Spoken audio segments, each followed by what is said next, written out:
अमरावती जिल्ह्यातील तिवसा या ठिकाणी 12 वर्षापासून अविरतपणे सुरू असलेले विनाअनुदानित श्री राजर्षी शाहू महाराज सार्वजनिक वाचनालयाला मराठी नवीन वर्ष तसेच गुढीपाडव्याचे औचित्य साधून श्रीराम नागरी सहकारी पतसंस्थेचे अध्यक्ष आणि संचालक मंडळांनी एक अलमारी भेट स्वरूपात दिली।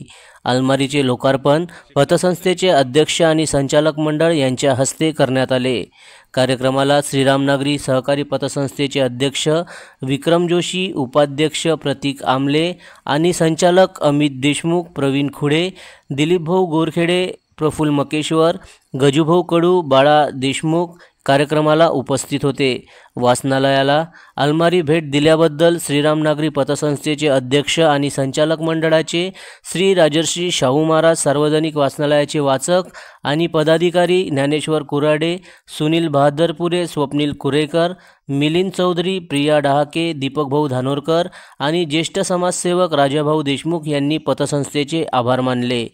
जनसमर्थन न्यूज, तिवसा, जिल्हा अमरावती।